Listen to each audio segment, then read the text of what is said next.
शर्मा। खबरों की अब शुरुआत करेंगे। बिहार की हॉट सीटों में बक्सर लोकसभा सीट भी काफी सुर्खियों में है, क्योंकि यहां से राजद के प्रदेश अध्यक्ष जगदानंद सिंह के पुत्र और पूर्व कृषि मंत्री सुधाकर सिंह को राजद ने अपना उम्मीदवार बनाया है। इसलिए बिहार में सीट को भी काफी महत्वपूर्ण माना जा रहा है।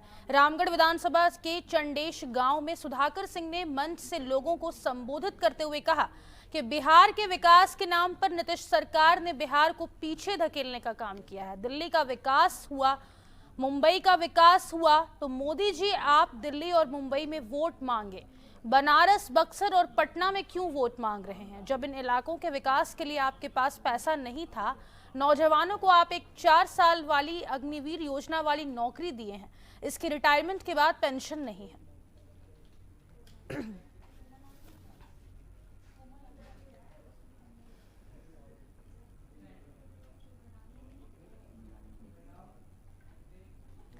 केंद्रीय गृह मंत्री और भारतीय जनता पार्टी के पूर्व राष्ट्रीय अध्यक्ष अमित शाह गुरुवार को एक बार फिर चुनावी जनसभा के लिए बिहार में होंगे।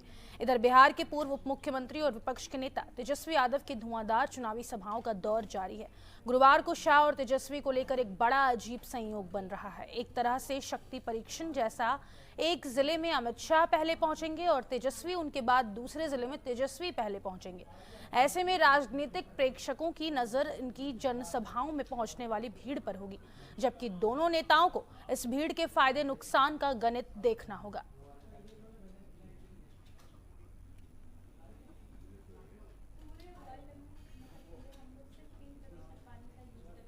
लोकसभा चुनाव के बीच लालू प्रसाद यादव ने देशवासियों के नाम एक संदेश दिया है, जिसमें उन्होंने कहा कि सतर्क और सावधान हो जाइए। बीजेपी आपका आरक्षण, देश का लोकतंत्र और संविधान खत्म करने पर तुल गया है। देश का संविधान नहीं रहेगा तो देश में लोकतंत्र भी नहीं रहेगा। आप देश के समान रूप से नागरिक भी नहीं रहेंगे। आप ऐसे नागरिक नहीं रहेंगे जिनके पास अधिकार होंगे, संवैधानिक सुरक्षा और उपचार के उपाय हों। आप चंद लोगों के गुलाम मात्र रह जाएंगे। संविधान है तो आरक्षण है, और आरक्षण है तो गैर बराबरी, उत्पीड़न और अत्याचार से सुरक्षा है, समानता का भाव है, उपचार है। भाजपाई चाल चरित्र से समता विरोधी हैं। ये लोग संविधान और आरक्षण खत्म कर समाज में गैर बराबरी बढ़ा लोगों को पुण्य मानसिक गुलाम बनाना चाहते हैं।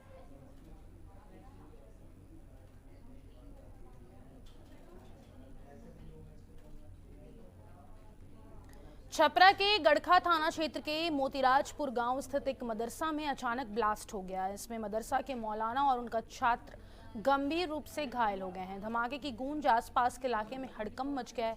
स्थानीय लोगों ने दोनों को सदर अस्पताल में भर्ती करवाया है, जहां से दोनों को बेहतर इलाज के लिए पटना के पीएमसीएच रेफर कर दिया गया है। दोनों मदरसा में ही रहते थे।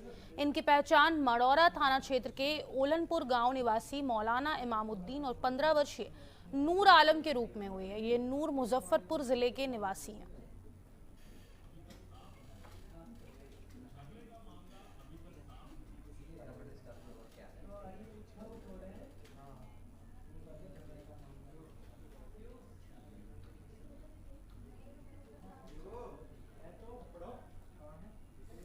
जोगबनी पुलिस ने गुप्त सूचना पर थानाध्यक्ष राजीव कुमार आजाद की अगुवाई में बीते दिन पटेल नगर स्थित एक घर में छापेमारी कर बड़ी मात्रा में नशीली टैबलेट और कोडीन युक्त सिरप बरामद किया है। बरामद नशीली दवा में 72,516 पीस टैबलेट और कोडीन युक्त सिरप 14 पीस शामिल है।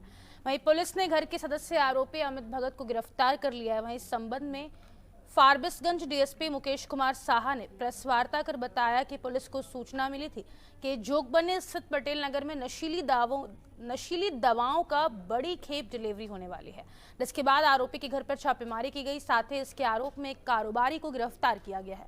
गिरफ्तार आरोपी अमित भगत हैं, जिससे पुलिस गहन पूछताछ कर रही है। साथ ही इसके कारोबार की तार कहां जुड़ी है, पुलिस खंगाल रही है।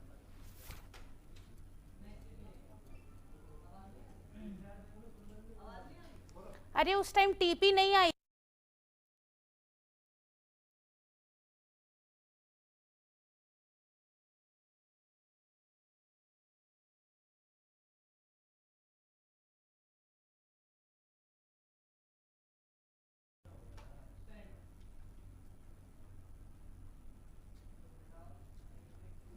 मधुबनी में 5वें चरण में लोकसभा चुनाव होना है। चुनाव को लेकर भयमुक्त और निष्पक्ष वातावरण निर्माण का संदेश देते हुए बेनीपट्टी सर्कल इंस्पेक्टर नीरज कुमार वर्मा की अगुवाई में ज्वाइंट फ्लैग मार्च निकाला गया।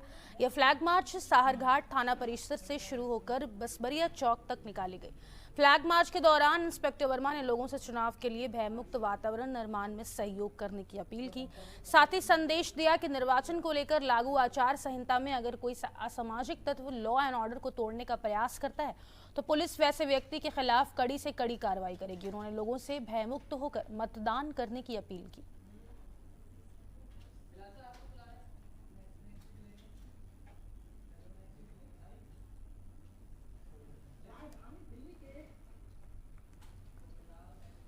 मधुबनी शहर के टाउन हॉल में राज्य स्वीप आइकॉन लोक गायिका मैथिली ठाकुर ने मतदाताओं को जागरूक किया है। चिलचिलाती धूप और भीषण गर्मी में भी नगर भवन में करीब 2 घंटे तक मैथिली ठाकुर ने अपनी गायकी से दर्शकों का दिल जीत लिया। अपनी हर लोकगीतों में वे मतदाताओं को मतदान करने के प्रति जागरूक किए। वहीं मैथिली ठाकुर ने मतदान के उद्देश्यों पर आधारित सुमधुर गीत चलो मतदान करें हम की प्रस्तुति से मतदाताओं को मतदान करने के प्रति उत्साहित किया गया। बता दें कि कार्यक्रम का उद्घाटन जिला प्रशासन के अधिकारियों ने दिया।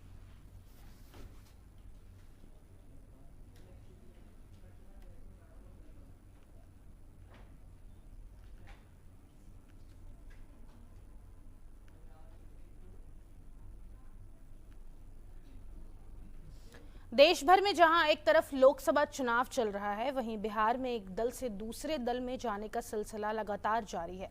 इसी क्रम में अब वीआईपी पार्टी के नेता जय सिंह राठौड़ ने वीआईपी पार्टी को छोड़कर बीजेपी की सदस्यता ग्रहण कर ली है। वहीं जय सिंह राठौड़ ने कहा कि बीजेपी एक ऐसी पार्टी है जो सबको लेकर चलती है। देश का विकास और राज्य का विकास बीजेपी के साथ रहने से ही संभव है। वहीं वीआईपी छोड़ जाने के सवाल पर जय सिंह राठौड़ ने कहा कि व्यक्तिगत मामला था, लेकिन मेरा यह मानना है कि देश में बीजेपी एक ऐसी पार्टी है जो कि हर वर्ग, हर जाति, हर धर्म के लोगों का विशेष ख्याल रखती है। इसलिए मैंने वीआईपी को छोड़कर बीजेपी को चुना है। प्रांत का वो क्या भला कर पाएगा। और वर्तमान समय में हमारे भारतीय जनता पार्टी के एक ऐसे कद्दावर नेता जो लगभग 3 दशकों तक प्रांत का केवल नहीं, अपने पार्टी और प्रांत दोनों का सेवा किए, और परसों ही उनका निधन हुआ। उन पर भी उनका ऐसा टिप्पणी आया है जो बड़ा ही दुखद है। शायद अपने कद को न ध्यान में रखते हुए वो जिनके साथ गए हैं, जो कल तक उन्हें कहते थे, वो कहते थे उनके बारे में कि हमारे पीठ में खंजर मारे, आज वो जो कुछ बोलते हैं तो उन्हीं का सुन करके उसका परिणाम का भी ध्यान नहीं रखते हैं और फिर वो फटाक दिबर बयानबाजी कर देते हैं। मुझे लगता है कि लोग कहते हैं सत्ता को जिसने समझा है व्यापार, सत्ता को जिसने समझा है व्यापार, निषाद राज नहीं करेंगे उनकी नैया पार। ये पूरे बिहार के केवल मछुआ समाज, निषाद समाज नहीं, आज आम लोगों के मन में ये बातें आता है कि वो व्यापार समझकर ये राजनीति कर रहे हैं, और राजनीति व्यापार की चीज नहीं है। देश की बात करती है, और मैं आदरणीय हमारे देश के यशस्वी प्रधानमंत्री श्री नरेंद्र मोदी के विचारों से प्रभावित होकर मैं भारतीय जनता पार्टी का मैंने साथ चुना है। और मुझे आशा ही नहीं, पूरी उम्मीद है कि जिस प्रकार देश हित में ये पार्टी काम कर रही है और पूरे देश में बदलाव ला रही है, जाति पाति धर्म सबसे ऊपर उठकर ये बहुत बेहतरीन काम कर रही है, तो हम जैसे युवाओं का एक दायित्व भी बनता है, कर्तव्य भी बनता है कि हम लोग सही राजनीतिक दल में जाएं और लोगों को सही राजनीतिक दिशा बता पाएं, क्योंकि कुछ भी बदलाव लाने के लिए एक सही राजनीतिक दल और एक सही राजनीतिक दिशा होनी बहुत ज़रूरी है किसी भी आम आदमी के भीतर। तो ये जो भारतीय जनता पार्टी है बहुत बेहतरीन काम कर रही है, और मुझे लगता है कि पूरे देश में ऐसी कोई दूसरी पार्टी नहीं है जिसमें मेरे जैसा युवा या मेरे जैसे सोच रखने वाला युवा उसको ज्वाइन कर सके। इससे पूर्व मैं वीआईपी पार्टी में था और मैंने 4 साल उसमें काम किया है एज अ प्रदेश अध्यक्ष कला संस्कृति में मैं था उसमें।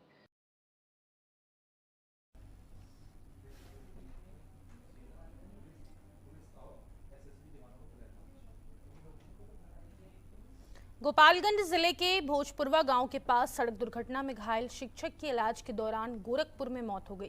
वहीं परिजनों ने उनके शव को गोपालगंज लेकर पहुंचे, जहां पुलिस को सूचना दी गई। सूचना पाकर मौके पर पहुंची पुलिस ने शव को कब्जे में लेकर शव का पोस्टमार्टम करवाकर शव परिजनों को सौंप दिया है। मृतक की पहचान मांझा थाना क्षेत्र के देवापुर गाँव निवासी शिक्षक नन्हे उपाध्याय के रूप में की गई है।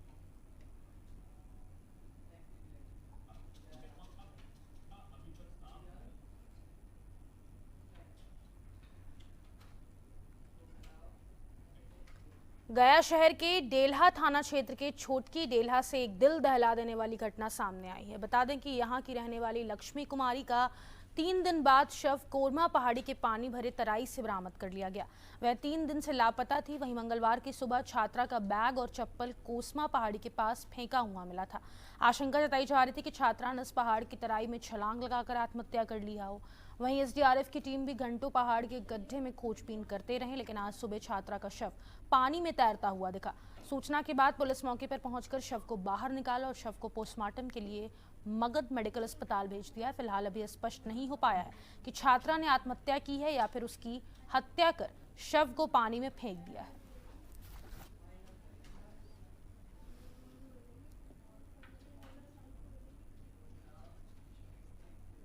और फिलहाल के लिए इस वक्त के बुलेटिन में बस इतना ही। मुझे दीजिए इजाजत। नमस्कार।